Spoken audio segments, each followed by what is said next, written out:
Welcome all of you. Now, today we are going to discuss next point of chapter chemical kinetics, that is order and molecularity of the reaction. First upon we will discuss order of reaction. Order of reaction.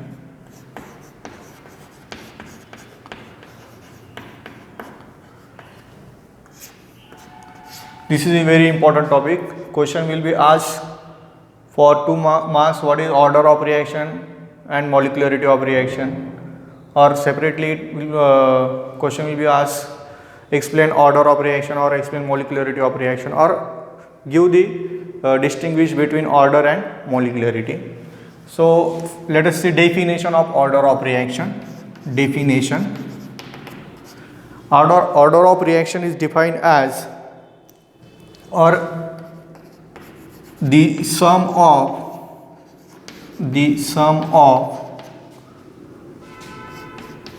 powers on concentration terms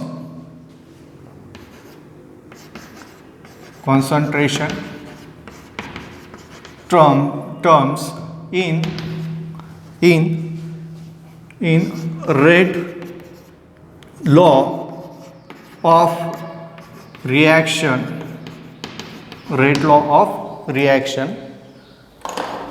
Okay, the sum of powers on concentration terms in a rate law of reaction is called as order of reaction. Okay, so this is definition of order of reaction. Sum of powers means जे काही रेस्टूच्या terms असतात. आता बघा, हे concentration of A, this concentration of A. इथे आता power काहीच दाखवलेलं, म्हणजे पॉवर काय 1.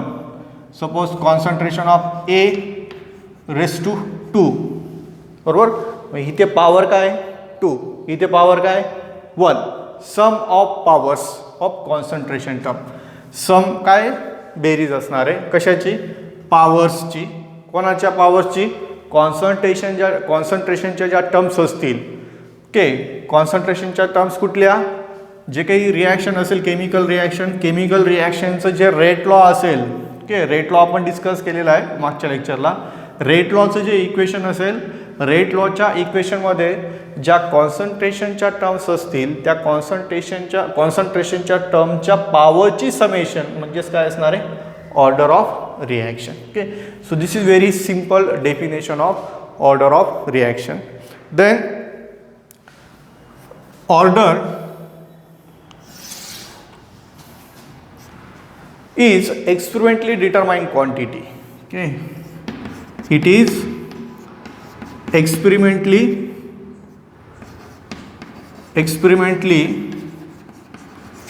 determined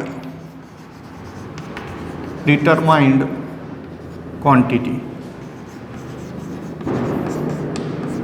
एक्सपेरिमेंटली डिटरमाइंड क्वांटिटी म्हणजे ऑर्डर आपण जस्ट केमिकल इक्वेशन किंवा केमिकल रिॲक्शन पाहून सांगू शकत नाही की या रिॲक्शनच्या ऑर्डर किती आहे. ऑर्डर फर्स्ट आहे, सेकंड आहे की थर्ड आहे. ओके, एक्सपेरिमेंट केल्यानंतर एक्सपेरिमेंटच्या एक प्रोसिजर्स असतात ऑर्डर डिटरमाइन करायची. एक्सपेरिमेंटल प्रोसिजर फॉलो केल्यानंतर तुम्ही रिॲक्शनची ऑर्डर डिटरमाइन करू शकतात. We can not just determine order of reaction by seeing a chemical reaction तुम्ही पाहून ऑर्डर सांगू शकत नाही. It is experimentally determined quantity. Okay, then order of reaction may be changes with experimental condition. Experimental conditions.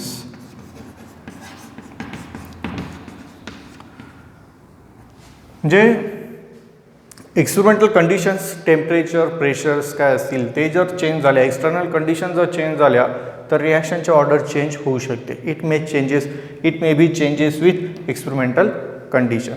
Then order may be it may be fractional or even zero.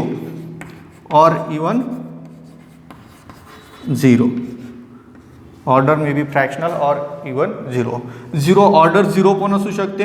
Okay, किंवा मग fractional पण असू शकते, म्हणजे 1/2 और 3/2 किंवा असं अजून आपण काय लिहू शकतो 5/2 अशी सुद्धा रिॲक्शनची ऑर्डर असू शकते. फ्रॅक्शनल सुद्धा ऑर्डर असू शकते.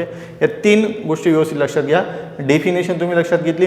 डेफिनेशन अजून आपण एक्झाम्पल घेऊन डिस्कस करणार आहोत, पण ऑर्डरशी रिलेटेड ह्या गोष्टी तुम्ही लक्षात ठेवा. Order is experimentally determined quantity. It may changes with experimental condition and order may be fractional or even may be 0. Okay, now let us consider reaction. Consider a reaction A plus B, x mole of A, x moles of A. x काय A चा, A reactant A चा coefficient आहे, म्हणजे x ची value काय असणार आहे 1 2 3 काही असू शकते. Okay, so x moles of A into y moles of B gives product P. Okay, for this reaction, आता ह्या रिॲक्शनसाठी आपण रेट लॉ काय लिहू शकतो. रेट इज इक्वल टू, आपल्याला माहिती आहे, आपण लिहिलेलं आहे आधी पण, rate is equal to K into, K काय rate constant, K into concentration of A. Concentration आपण लिहितो स्क्वेअर ब्रॅकेटमध्ये, concentration of A raise to X into concentration of B raised to Y. Okay, and one more thing, order of reaction is denoted by small n. Order of reaction is denoted by small n. Small n ने order denote केली जाते. ठीक आहे, आता बघा मग rate law आपल्याला मिळाले, रेट लॉ इक्वेशन. आता ऑर्डर डिटरमाइन करू आपण. ऑर्डर काय म्हणते, ऑर्डरची डेफिनेशन काय, सम ऑफ पॉवर्स. आता बघा इथे sum of powers of concentration terms in rate law. This is rate law, हा रेट लॉ आहे. रेट लॉ मधल्या कॉन्सन्ट्रेशनच्या टर्म्स कोणत्या आहेत, concentration of A, concentration of B. तर मग कॉन्सन्ट्रेशन ऑफ ए ची पॉवर काय आहे, कॉन्सन्ट्रेशन ऑफ ए ची पॉवर आहे एक्स, कॉन्सन्ट्रेशन ऑफ बी ची पॉवर काय आहे वाय. ओके, म्हणजे याची पॉवर एक्स, याची पॉवर वाय. मग ऑर्डर काय, order is sum of powers of concentration term. म्हणजे इथे ज्या काही या कॉन्सन्ट्रेशन टर्म्स आहेत बरोबर, यांच्या ज्या पॉवर्स आहेत या पॉवरची समेशन म्हणजेच काय, order of reaction. So order is denoted by N. Okay, and order of reaction is sum of powers, म्हणजे काय येणार आहे X plus Y. X plus Y is the order of reaction. म्हणजे कॉन्सन्ट्रेशन टर्मच्या पॉवरची summation केल्यानंतर आपल्याला काय मिळते, रिॲक्शनची ऑर्डर मिळते. एक गोष्ट इथे लक्षात घ्या, इथे जे मी लिहिलेलं आहे concentration of A raise to X, ह्या एक्सची व्हॅल्यू आणि इथे या एचा जो स्टायचोमेट्रिक कोइफिशियंट हा जो इथे एक्स लिहिलं आहे, या दोघांच्या व्हॅल्यू सेम असतील असं नाही. तसंच वाय इथल्या ह्या पॉवर जो आहे कॉन्सन्ट्रेशन ऑफ बीची जी पॉवर आहे वाय, आणि इथे बीचा जो स्टायचोमेट्रिक कोइफिशियंट आहे स्मॉल वाय, या दोघांच्या व्हॅल्यू सेम असतील असं नाही. Values of these x and y may not be same to the stoichiometric coefficients x and y of reactant A and B respectively. म्हणजे या दोघांच्या व्हॅल्यू आणि या दोघांच्या व्हॅल्यू म्हणजे यांच्या आणि यांच्या व्हॅल्यू सेम असतील असं नाही. काही केसेसमध्ये सेम असतील, काही केसेसमध्ये मे बी डिफरंट असू शकतात. Okay, so this is in this way we can determine order of reaction. Okay, आलं लक्षात. या 3 गोष्टी व्यवस्थित लक्षात ठेवा.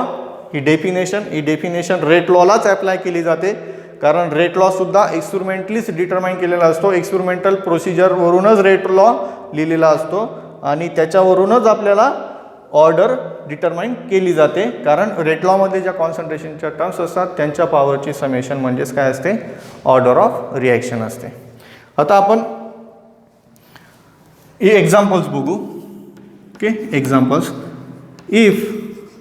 If rate is equal to K1 into A raise to concentration of A raise to 1 असं जर असेल, दिस इज रेट लॉ.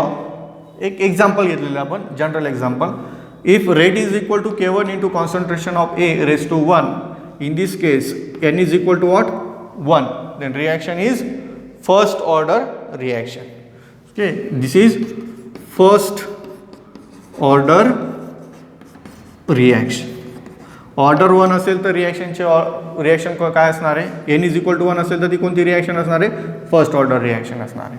तसंच if rate is equal to K2, आता K1 काय आहे, rate constant of first order reaction, त्यामुळे इथे मी 1 लिहिलेला आहे. हा K2 काय, आता सेकंड ऑर्डरसाठी. इथे तुम्ही concentration of A raise to 2 असं असू शकतं इक्वेशन, बरोबर. किंवा मग ऑर काय असू शकतं, rate is equal to K2 into concentration of A into concentration of B असंही असू शकतं. यांच्या पॉवर्स काय आहेत, 1 प्लस 1 काय ना 2, इथे 2. सो इथे या केसमध्ये n इज इक्वल टू काय असणार आहे, 2. So this is second order reaction, second order reaction. Okay. If rate is equal to K3 into A raise to 3 असं लिहू शकता तुम्ही, किंवा और काय लिहू शकतात, rate into K3 into A concentration of A raise to 2 into concentration of B, किंवा तुम्ही असं लिहू शकतात, or rate is equal to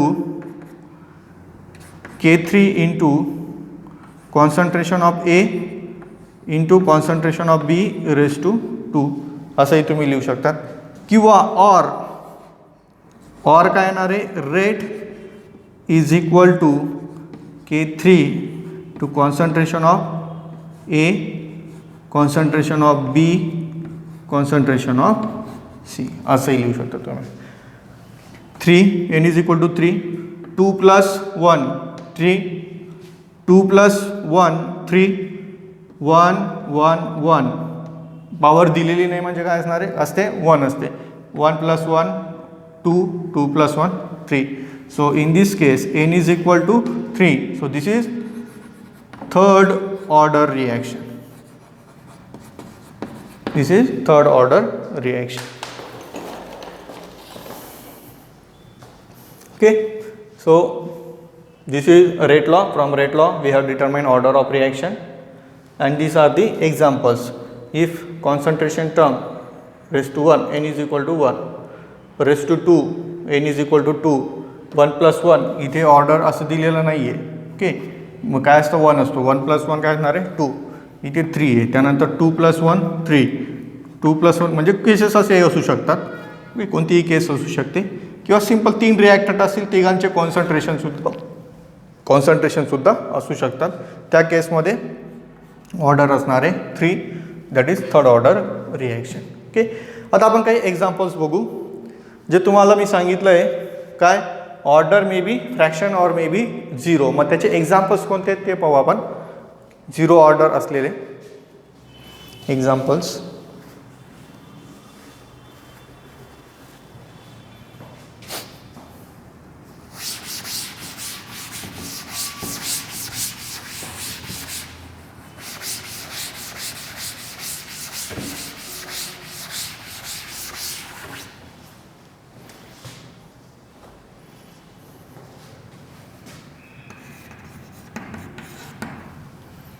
Decomposition of acetaldehyde.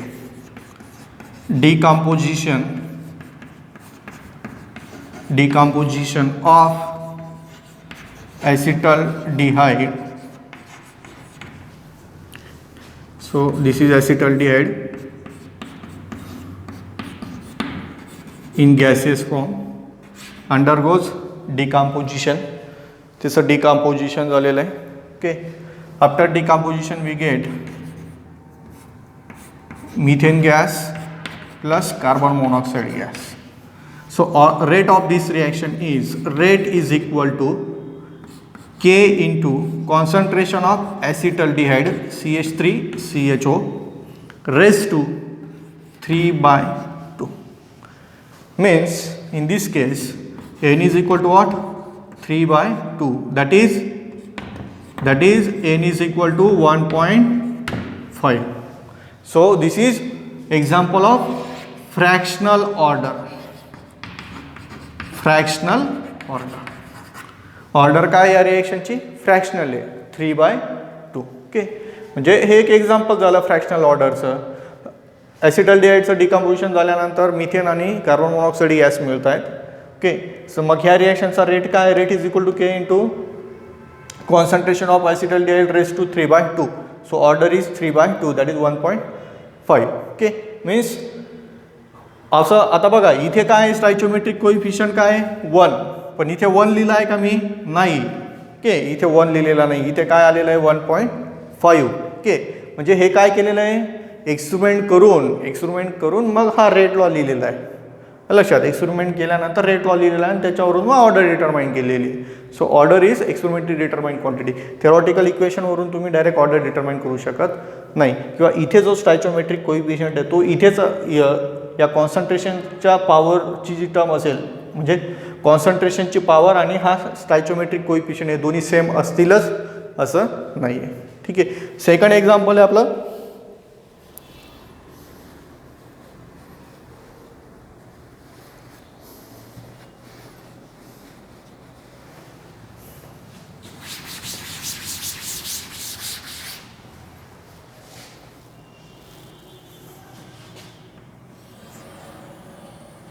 photochemical combination of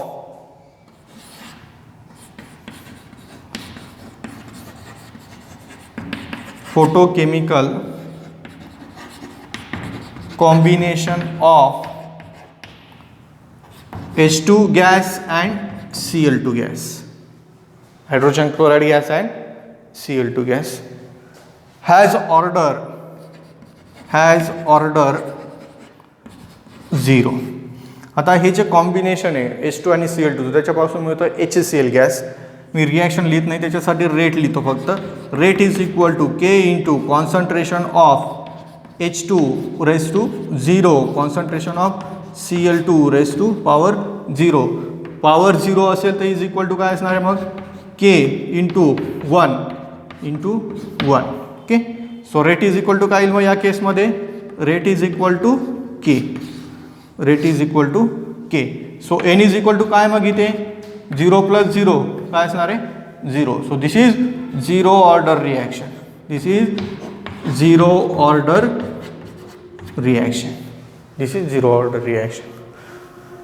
so this is all about the order of reaction. ऑर्डरची definition, ऑर्डरशी related 3 concept होत्या. Experimentally determined आहे, experimental कंडिशननुसार order change होऊ शकते, ऑर्डर फ्रॅक्शनल असू शकते किंवा ऑर्डर 0 असू शकते. त्याचे 2 एक्झाम्पल्स.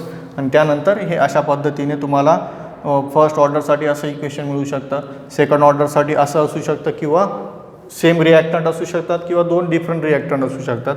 थर्ड ऑर्डरसाठी एकच रिॲक्टंट असू शकतो. थर्ड ऑर्डरमध्ये मग 2 रिॲक्टंट असू शकतात.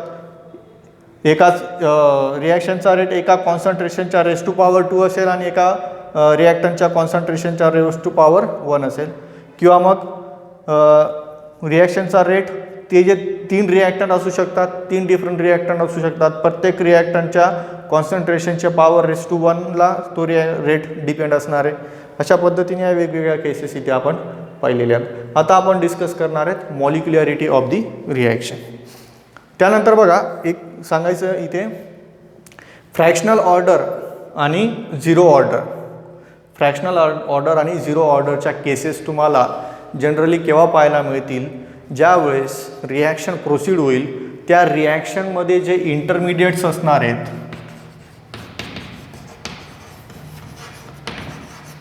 बरोबर, इंटरमिडिएट तुम्ही SN1 SN2 शिकल्यात, कार्बोकटायन बरोबर. कार्बोकॅटायन इंटरमिडिएट आहे, कार्बॅनियन इंटरमिडिएट आहे. त्यानंतर फ्री रॅडिकल एक इंटरमिडिएट असतो, म्हणजे ज्याच्याकडे फक्त एकच सिंगल इलेक्ट्रॉन असतो, त्याला फ्री रॅडिकल म्हणतात. मग ह्या केसेस केव्हा पाहायला मिळतात तुम्हाला, जेव्हा रिॲक्शनमध्ये जे इंटरमिडिएट्स असतात ते इंटरमिडिएट जर फ्री रॅडिकल्स असतील, ओके, इंटरमिडिएट तुमचे फ्री रॅडिकल असतील किंवा मग ॲटॉमिक स्पेसिस असतील, ॲटम्स असतील सिंगल, असं तुम्ही असं पाहिलं असेल नेसंट ऑक्सिजन, म्हणजे इंटरमिडिएट जर तुमचे ॲटॉमिक स्पेसिस असतील किंवा मग फ्री रॅडिकल्स असतील, त्यावेळेस तुम्हाला रिॲक्शनची ऑर्डर फ्रॅक्शनल मिळणार आहे किंवा 0 मिळणार आहे. आता इथे जर बोलायचं झालं, photochemical combination of H2and Cl2 is proceed with intermediate free radical. ही जी रिॲक्शन आहे, ह्या रिॲक्शनमध्ये इंटरमिडिएट असतो free radical, and in this case intermediate is atomic species. Okay, so we get fractional and 0 order if intermediates in the reactions are free radical or atoms. Okay, now let us see molecularity of reaction.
Molecularity of the reaction.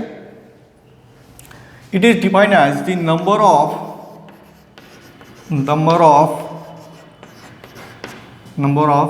reacting species,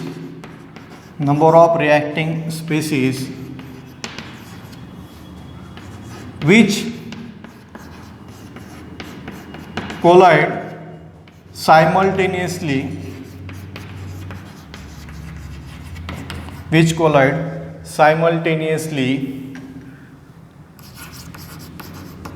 during reaction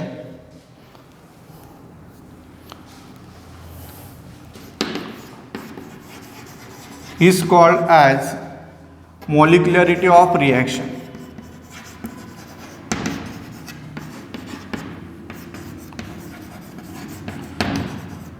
This is one definition.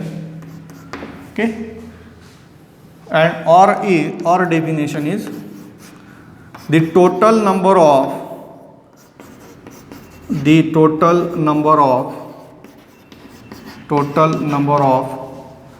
molecules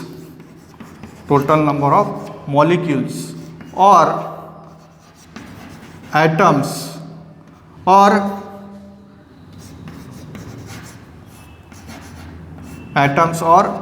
radicals of reactants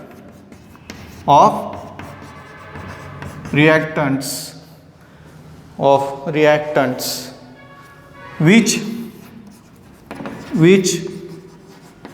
take part in reaction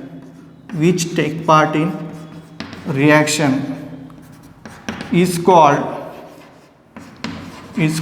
molecularity.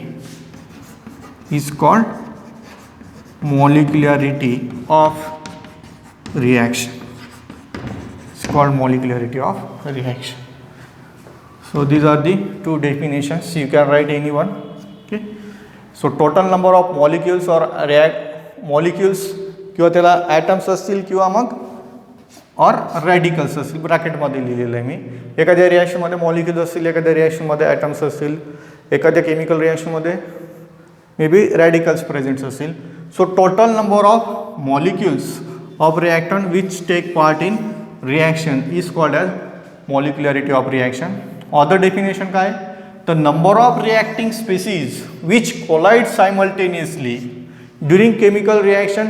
Reactant molecules collides with each other and they react together and forms a product. So total number of reacting species which collide simultaneously during chemical reaction is called as molecularity of reaction.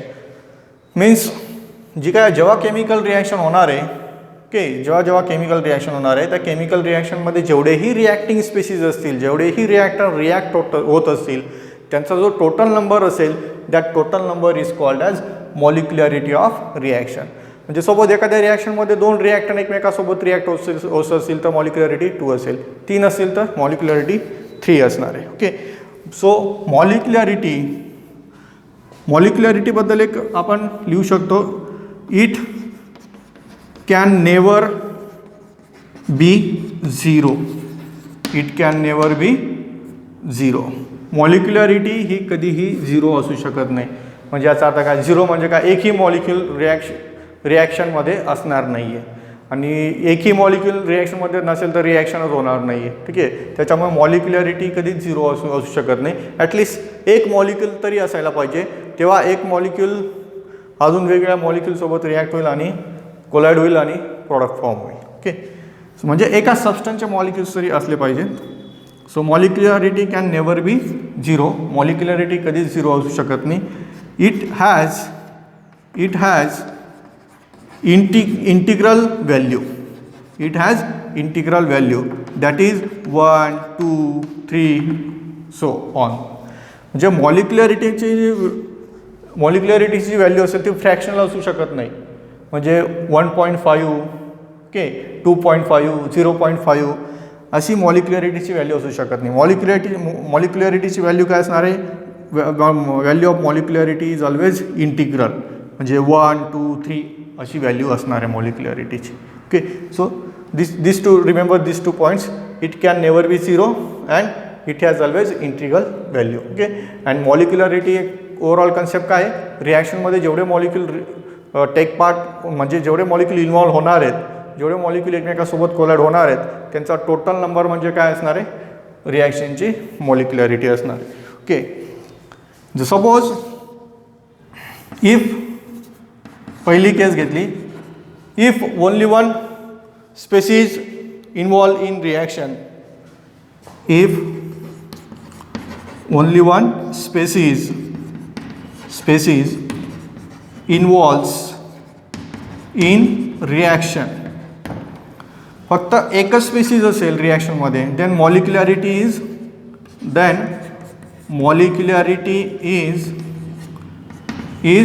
1.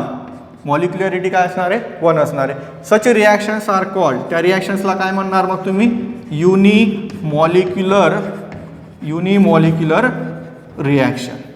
काय म्हणणार आहे? युनि means 1. एक molecule असलेली reaction म्हणजेच कोणती? युनिमॉलिक्युलर reaction. Suppose 2 species असणार आहे. If reaction involves 2 species, रिॲक्शनमध्ये 2 स्पेसीज असतील, then that reaction is called as bimolecular reaction. Molecularity काय असणार आहे त्या रिॲक्शनची? 2 असणार आहे. सच रिॲक्शन म्हणजे सपोज रिॲक्शनमध्ये जर 2 स्पेसीज असतील, 2 रिॲक्टंट रिॲक्ट होत असतील, 2 वेगवेगळे रिॲक्टंट एकमेकासोबत रिॲक्ट होत असतील, तर रिॲक्शन कोणती असणार आहे? Bimolecular reaction.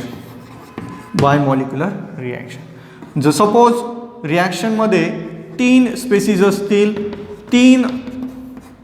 3 reactant react होत असतील, तर ती रिॲक्शन असणार आहे, त्या रिॲक्शनची मॉलिक्युलॅरिटी 3 असणार आहे and that reaction is called as termolecular reaction. Okay, molecularity काय आहे? Total number of molecules of reactant take part in reaction. जर सपोज एकच मॉलिक्यूल असेल रिॲक्शनमध्ये, युनिमॉलिक्युलर रिॲक्शन, 2 मॉलिक्यूल इन्व्हॉल्व होत असेल केमिकल रिॲक्शनमध्ये तर त्यात बायमॉलिक्युलर रिॲक्शन, 3 वेगवेगळे मॉलिक्यूल इन्व्हॉल्व होत असतील रिॲक्शनमध्ये किंवा 3 सेम किंवा वेगवेगळे मॉलिक्यूल रिॲक्ट होत असतील एकाच सबस्टन्स तर दॅट इज टर्मॉलिक्युलर रिॲक्शन. त्यानंतर मॉलिक्युलॅरिटी जी आहे, आता you know some reactions are takes place in only 1 steps. काही रिॲक्शन एका स्टेपमध्ये कंप्लीट होतात, but some reactions are carried out in more than 2 or more than 2 steps. 2 steps reaction असतात किंवा 2पेक्षा जास्त स्टेप्स असलेल्या रिॲक्शन्स असतात. Okay, so that reactions are called complex reaction. ज्या रिॲक्शन्स सिंगल स्टेपमध्ये होत नाही, 2 किंवा 2पेक्षा जास्त स्टेप्समध्ये त्या रिॲक्शन कॅरी आउट होतात, कंप्लीट होतात, that reactions are called as complex reaction. And for such a complex reactions, molecularity is determined for each elementary steps. अशा केसमध्ये कॉम्प्लेक्स रिॲक्शन्सच्या केसमध्ये काय होईल, ज्या स्टेप्स असतील, स्टेप 1, स्टेप 2, स्टेप 3, जे स्टेप 1ची मॉलिक्युलॅरिटी वेगळी असेल, फॉर स्टेप 2 त्या रिॲक्शनची मॉलिक्युलॅरिटी वेगळी असणार आहे आणि स्टेप 3 साठीची मॉलिक्युलॅरिटी वेगळी असणार आहे. ओव्हरऑल कॉम्प्लेक्स रिॲक्शनसाठी आपण मॉलिक्युलॅरिटी डायरेक्टली सांगू शकत नाही. For complex reaction, okay, for complex reaction, for complex reaction, complex reaction म्हणजे कोणत्या reaction, 2 or more than 2 step reactions, more than 2 स्टेपच्या किंवा 2पेक्षा जास्त स्टेपच्या रिॲक्शन. या केसेससाठी for complex reaction which involves 2 or more than 2 steps, molecularity is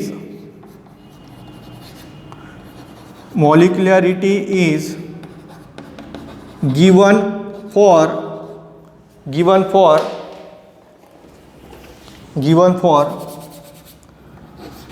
each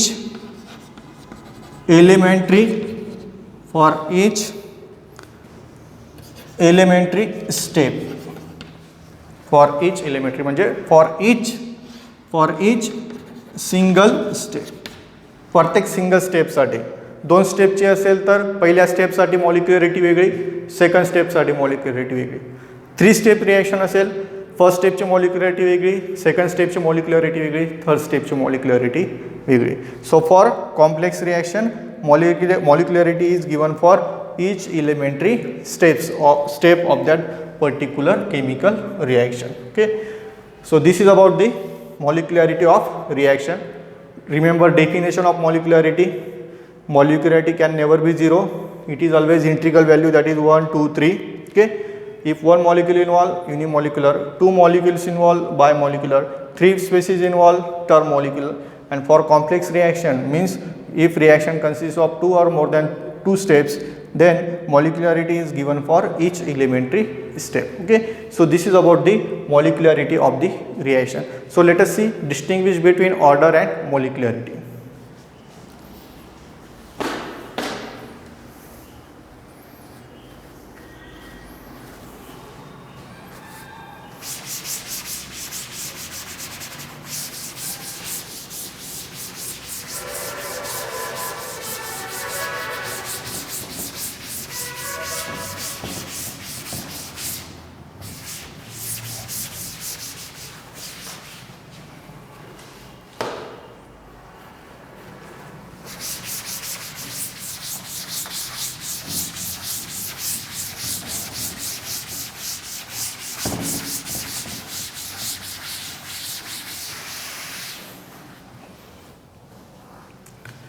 Distinguish order,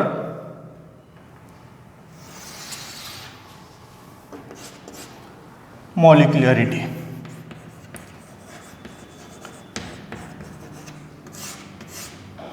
So this is important topic, order and molecularity. First point is definition. Write down definition of order. Definition of order is it is sum of powers on concentration terms in a rate law of reaction, and definition of molecularity is the number of molecules which collide simultaneously in reaction is called as molecularity. Okay, पहिला point काय असणार आहे, दोघांची definition लिहायची. Okay, definition, इथे definition. Then second point, order is experimentally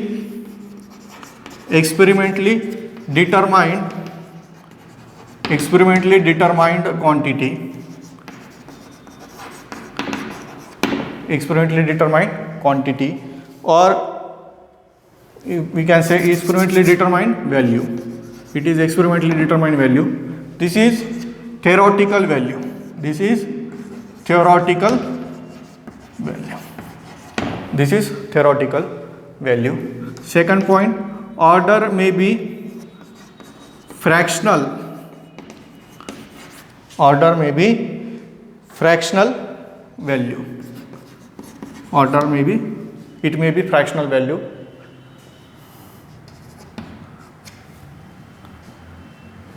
It always whole number.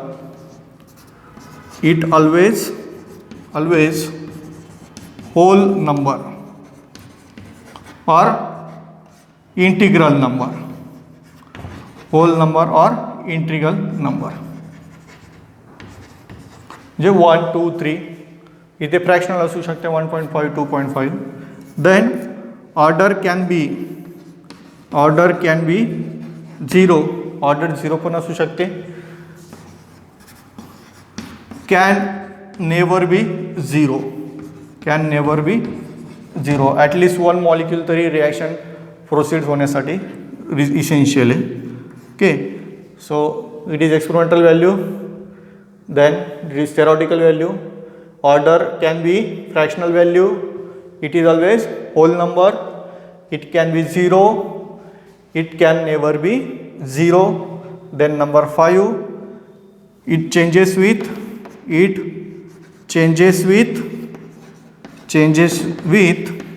experimental condition. It changes with experimental condition. It changes with experimental condition. Experimental condition change झाल्या, temperature pressure change झालं तर ऑर्डरची value change होऊ शकते, पण मॉलिक्युलॅरिटीवरती त्याचा कोणताही effect होत नाही. Independent of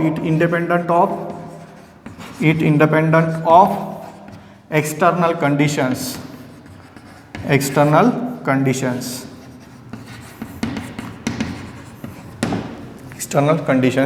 And last point, for complex reaction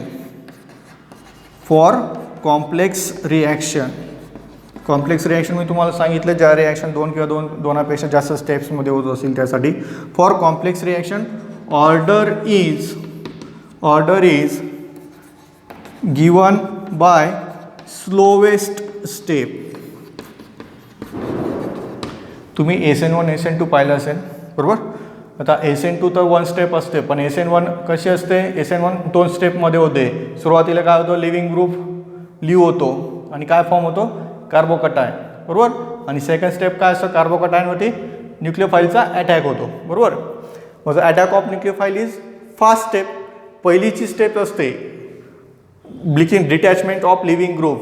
okay, मग लिव्हिंग ग्रुपची डिटॅचमेंट होत असते, that step is slowest step, और we can say that is rate determining steps. So order of reaction is determined from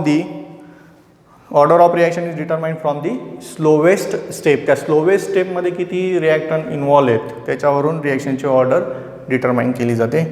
so order is for complex reaction order is given bye slowest step. Okay, जर तुम्ही SN1 आणि SN2 व्यवस्थित discuss केले असेल, वाचले असतील, तर त्याच्यात रेट इक्वेशन बघा तुम्ही. रेट इक्वेशन जे असेल SN2चं, रेट इज इक्वल टू काय असणार आहे, rate is equal to rate constant into concentration of methyl bromide and hydroxyl ion असं असेल. आणि SN1 जर तुम्ही जर पाहणार तर त्याच्यात rate is equal to rate constant into concentration of tertiary butyl bromide only असं असेल. ओके, मग त्याच्यामुळे तिथं लिहिलं युनिमॉलिक्युलर आणि बायमॉलिक्युलर. ओके, मॉलिक्युलरिटी सोडा, पण ऑर्डर जी असेल, ऑर्डर व्यवस्थित बघा तुम्ही तिथे काय असेल. SN1 रिॲक्शनची जी ऑर्डर आहे ती स्लोएस्ट स्टेपवरून कॅल्क्युलेट केली जाते. Okay, so this is about, म्हणजे SN1 रिॲक्शनमध्ये काय असतं, rate of reaction depend only on concentration of tertiary butyl bromide, and in case of SN2 reaction rate of reaction is depend on concentration of methyl bromide as well as hydroxyl ion. Okay, substrate आणि nucleophile दोघांच्या कॉन्सन्ट्रेशनवरती depend असतो. Then for complex reaction order is given by slowest step. Complex reaction असेल तर slowest स्टेपवरून order determine केली जाते. त्यानंतर मॉलिक्युलॅरिटीसाठी, for molecularity, in case of molecularity for complex reaction,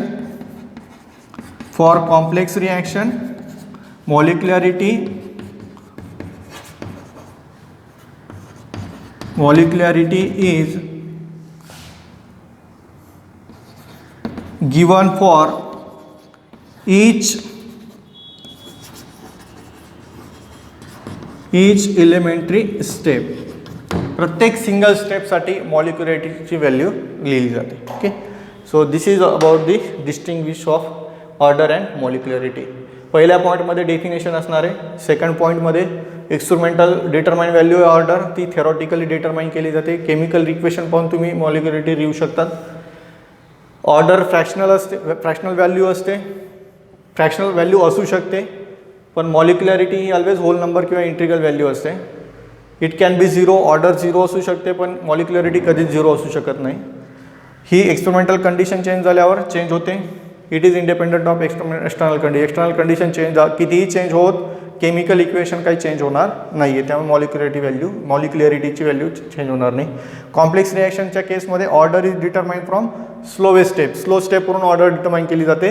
आणि मॉलिक्युलॅरिटी कॉम्प्लेक्स रिॲक्शन जर असेल तर तिथं प्रत्येक सिंगल स्टेपसाठी मॉलिक्युलॅरिटी डिटरमाइन केली जाते. Okay, so this is all about the order and molecularity of the reaction. Okay, thank you.